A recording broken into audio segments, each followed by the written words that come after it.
Dricus Du Plessis. The S is silent. Damn it. Let's say hello to DDP. Dricus, are you there? Hello, my friend. How are you? What up? Good, thanks yourself. Said it perfectly. And that's our spelling rules for you right there. The S is silent. The S is silent. I told your manager, Danny Rubenstein, you guys need to print that. Put that on a shirt. Dricus Du Plessis, the S is silent.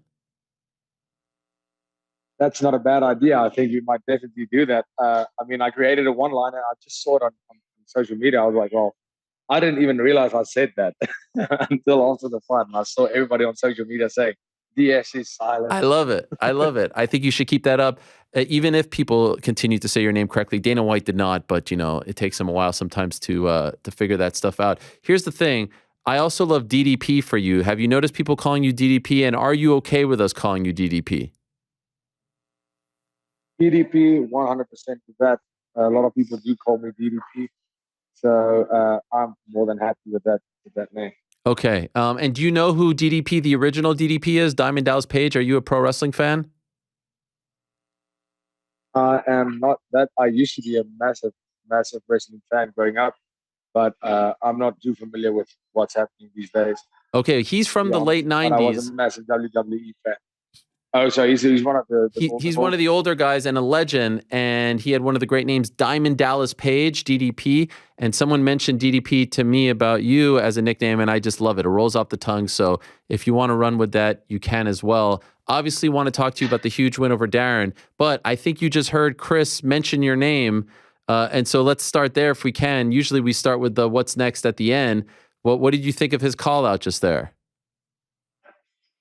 Yeah, we were scheduled to fight, and we always knew that was going to be a fun fight, and unfortunately we got injured. So, at this stage, I don't think that fight makes a lot of sense for me. I just beat Darren Till. So, my options are lying a lot better up the ladder, I think.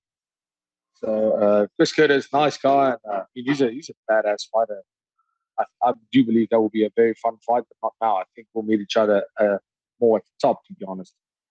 Okay. Do you have a name that you're thinking of? Yeah. So, no, Marvin Vettori has been saying that he needs a fight. I would have loved the Paulo Costa, of course, but he's scheduled to fight Whitaker. So, that fight's not going to be able. And even if they do have the ability to make that fight, it's probably going to be too late. He's not going to fight in February and again in March, April. Right. So that's out of But if Marvin Vettori was keen to fight March or April, I would love that fight. Headline a fight night. That'll be awesome.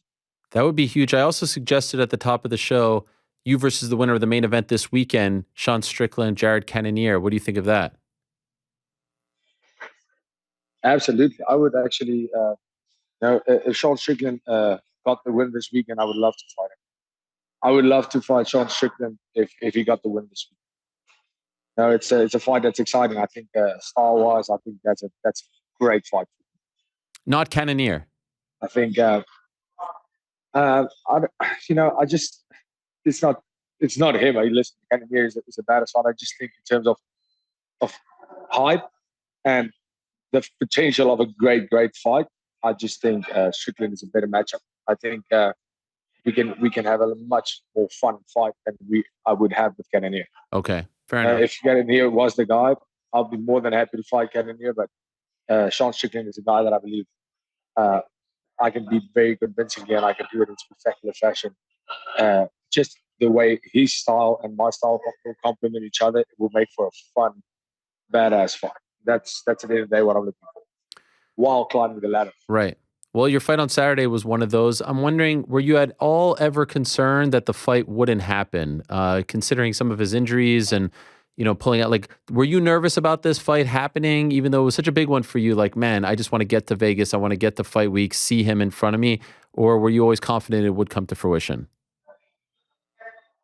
Yeah, as soon as they talk to your agents, team, coaches, everybody, it immediately is a concern. Since I had a few fights fall through. We had the Gastelum scenario with 3 guys in a row falling off. Then we had but that was the same problem with Curtis. Like, we just had a lot of guys pull out on me in the past year. So I think a lot of people were concerned, and especially when they announced the fight, people were like, "Oh, He's not going to show up. He's not going to show up. And I was like, what do you want me to do about that? I have to prepare for a fight. That's out of my control. The only thing I can control is being as prepared as I can possibly be, being in the best shape of my life for the biggest fight of my life. And that's what I did. I didn't really care in a way if Darren Till had to pull out of this fight, there was nothing that to be done from my side. I couldn't stop that if I wanted to. There was nothing I could do about it. So I just did what I can. I just worry about the stuff that I can control. That's being 100% prepared. So, obviously the thought crossed my mind initially, but I didn't think like that once during my fight game. I Okay. didn't go, oh, what if he doesn't show up? I just trained as if the best Darren to ever step in the cage is going to show up. And I have to say, the best Darren Till we've seen in a very, very long time showed up on Saturday. Couldn't have started off better for you. Should the fight have been stopped in the midst of that early flurry in the first round, in your opinion? No, I don't think. I don't think it should have been stopped. The ref did Mark Smith. He did an amazing job. He did warn Darren, and initially Darren gave the thumbs up while I was Mhm. hitting him, and I didn't really completely pull the trigger because I was like, this can't be, because I was just like physically so much strong. I feel like I'm kind of just holding on to him with one hand. I didn't really expect that to happen. Like I'm just holding him, and I'm just hitting him, and he can't move. I was like, oh well, might as well get a few punches in, and all of a sudden I see, listen, I'm landing big shots, and the ref says, Darren, you have to move. You have to improve your position. And I see him give a thumbs up. And as he gives the thumbs up, I started flurrying because I'm like, this is a warning from the ref. And I started hitting with big shots, and I caught him a few times hard. And then we switched to the other side. And I actually rocked him, and he dropped to one knee. And the ref said, I'm going to stop the fight, Darren. Show me something. And Darren stood up again. Every time, I think the ref maybe gave me 3 or 4 warnings. Every time the ref said, I'm going to stop the fight, he did improve his position. He either like stood up or he turned away, and he repositioned himself. So it was very close to being stopped for sure. But I'm glad they didn't stop the fight, because that would have been a very stop. Okay. Wow. That's I mean, pretty honorable of you to say.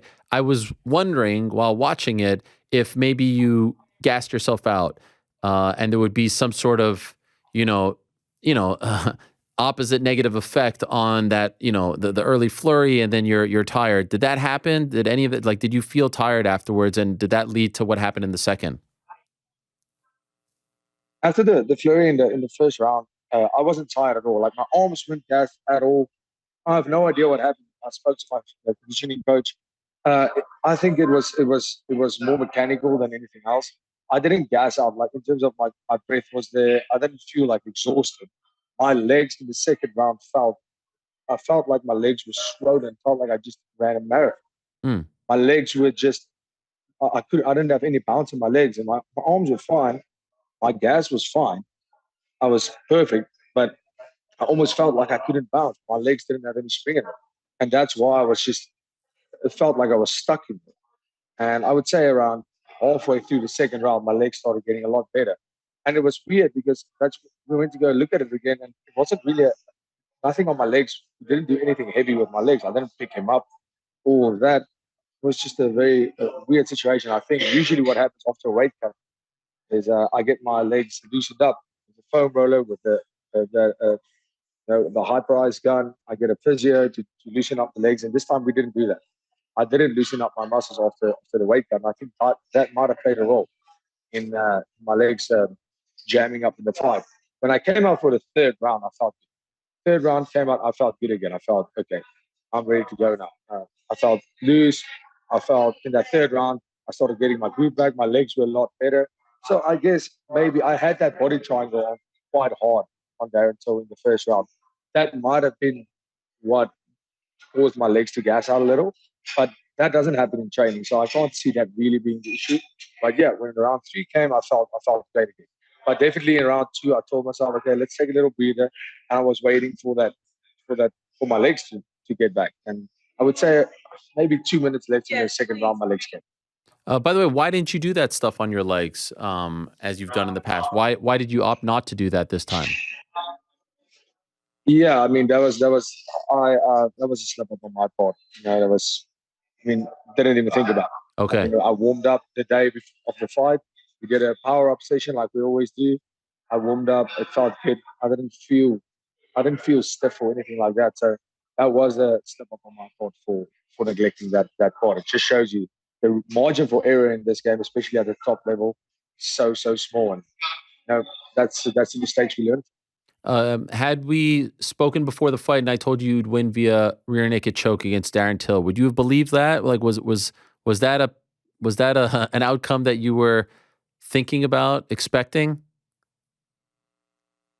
I always knew once it went to the ground, I had a massive advantage over Darren Till. I knew that. I did think his takedown defense would be better, to say, and physically I was just so much stronger. I thought Darren Till was a physically stronger guy than he was.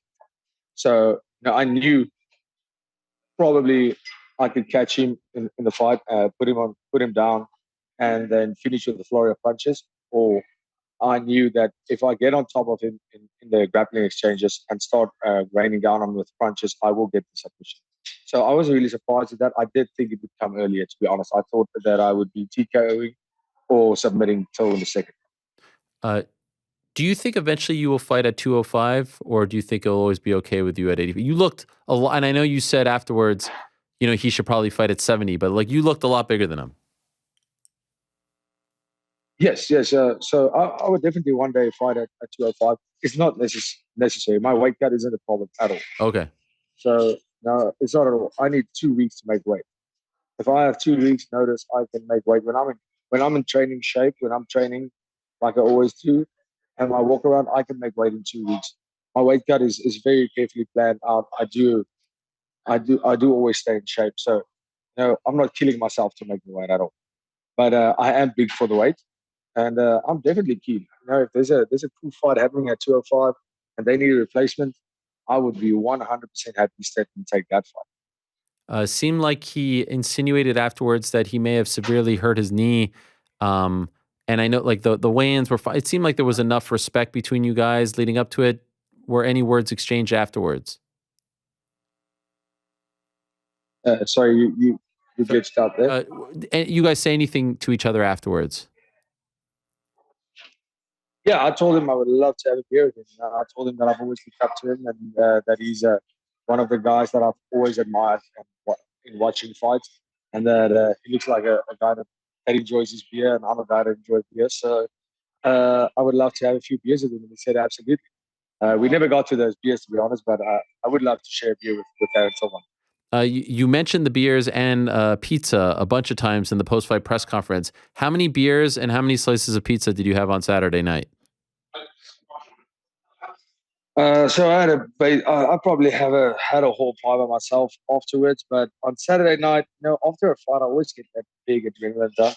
So I can't really party hard on the fight night. I just, no matter if it's a long fight, it's a short fight, it's just adrenaline dump. So when I get back, I'm absolutely paced. So I had my pizza, I had a couple of beers, maybe 2 or 3 beers. Oh, okay. And I went to my room.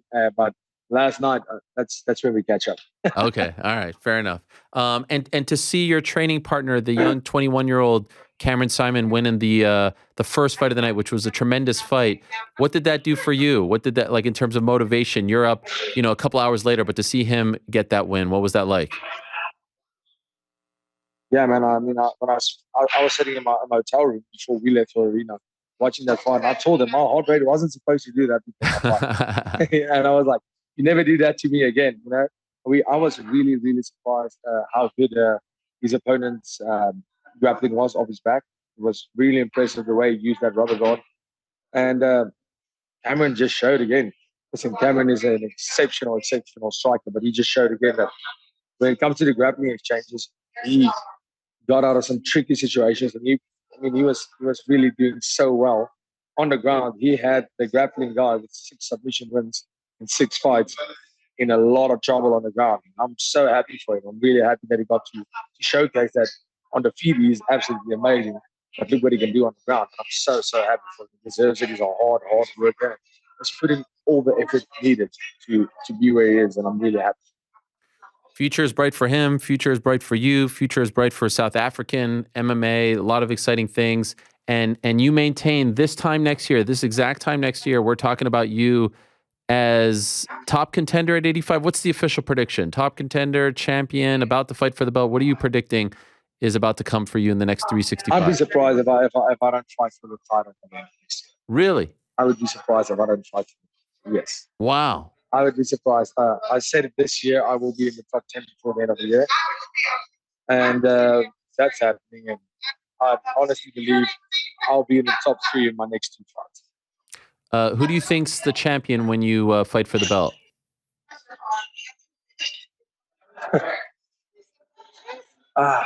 Probably Izzy or Rob Whittaker. Not Alex. That's the 2 guys I see. I don't think so. You think Izzy I beats think him? Alex is an amazing fighter. I think Robert Whittaker beats him. Wow. I honestly think Whittaker can beat Alex. I think Alex is a big dude. He's a big guy. I saw him again on Saturday. He's big for the weight. But I do think his style, which is more of a flat-footed style, he punches like a truck and he kicks hard and his striking is really good. I just think that when it comes to mixed martial arts as a whole, I think Robert Whittaker has the style to beat Alex Ferreira. I think Whittaker is struggling with Izzy because maybe it's a mental block, and Izzy is really good at movement, so it makes it hard to take him down. He's moving a lot. Where I believe with Ferreira, he's a much more stagnant fighter. He stays in one spot and his feet planted and he hits hard. I think that's something Whittaker will be able to take advantage of and take him down. And so on the ground that when he's put on his back or when he is at the bottom, he's not that great. So I think Whittaker gets him down and TKOs or submits him. Wow. Okay. Going to be interesting to watch that division next year. Enjoy your holidays. Enjoy everything. The whole division just opened up. So it's crazy. Just opened up completely. It's the whole division. It's almost like we got a new fresh breath in the division. And now that I stepped in the top 10, that changes everything around this. Every single top 10 guy in the top 10 of that division better watch out because I'm coming and I will be coming to each and every single one of them. I love it. DDP, the S is silent. Dricus Du Plessis. Get it right. Get it right. Du Plessis, the S is silent. Get it. I love it. I love it. Dricus, enjoy the win. Safe travels home. Happy holidays. Thanks for coming on. My God, I appreciate it so much. Thank you, everybody. All right, there he is. Dricus Du Plessis. The S is silent. I actually like the S is silent more than DDP now.